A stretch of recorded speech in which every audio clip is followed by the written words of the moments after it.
Hello everyone and welcome to my channel. Chelsea training in Los Angeles. What was going on? So, I'm going to offer an insight on the drills being used, why they were done, and why different groups of players didn't quite do the same things. So the plan was quite simple: 2 laps around the pitch at first, stretching and activation row, and a passing drill in a Y shape. After that, 2 teams were competing in a small game, and the third team was doing interval running. There was another small-sided game with some interval running for the other team as well. And finally, players run the length of the pitch as a cooldown. So the first game is a 7 against 7 end-to-end possession game. The goal is simple: you have to pass the ball from one end to another and back again, and it's 1 point. There's 3 neutral players, 2 goalkeepers at each end, and 1 neutral player in the center.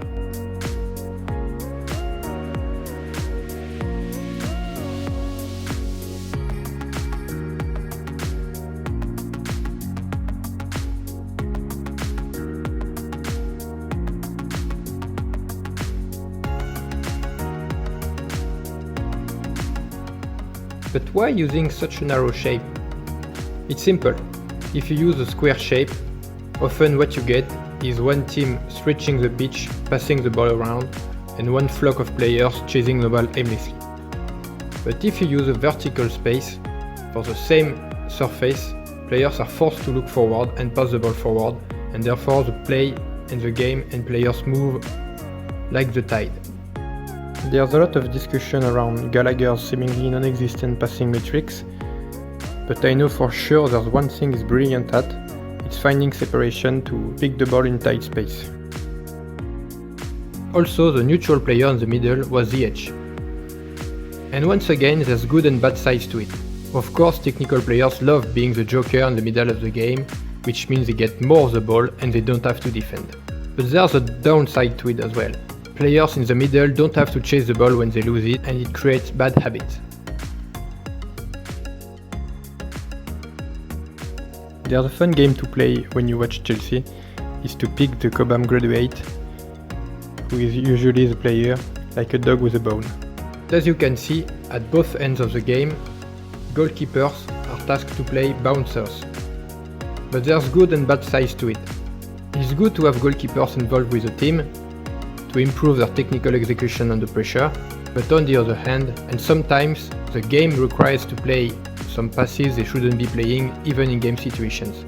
Another thing to consider is setting the boundaries to make sure the bouncers play within the lines and not beyond it, which means of course that they can be closed down. Now, onto the second game, which is the same surface, but now there's 5 gates and no more bouncers at the top and the bottom of the pitch. The goal is simple: you have to pass the ball to a teammate through a gate. But once again, it is the design of the game that gives you what you want from a physical standpoint. But the difference with the first game is that as you have more targets to score in, players have to find a way to keep the ball near the gates until a teammate is ready to pass the ball to, which means they have to use more short passes, shielding the ball under pressure, and use more strength as a consequence. There's one player who stood out in that game, it's Angerin. It is really what ball retention is about. It's not simply giving the ball away to the nearest player, it's really using your frame to keep hold of the ball under pressure. The objective with this type of game is to help players make better decisions under pressure, pick the right pass, scan before receiving. Also, players have to adjust their footing. They have to make the right decision to use their front foot or back foot to adapt to each situation. The wall pass would have been better with the front right foot instead of the left from Sarr. So the first game was more about the flow of possession to get players moving from one end to another. The second game is more about tight-knit combination play in small spaces. And last but not least, it's interesting to look at how the workload was shared between every group of players. Football is a team sport, but you never get players in the same state of fitness. In fact, in modern football, clubs are always playing catching up, with players back from injury, back from holidays and whatnot. But you can't give every player today's special dish and expect them to avoid injuries. It is critical to give every player the right amount of work, not too much, and just enough not to get injured. So how do you combine making players work just what they need without disrupting the flow of the session? So everyone got to do the same warm-up, including the passing drill. And after that, there's been 12 minutes split in 4 rounds. The yellow team, involving Chalobah, Angerin, Hudson-Odoi, Colwill, Barkley, Sarr and Kennedy, are likely to be the fittest players at this moment in time.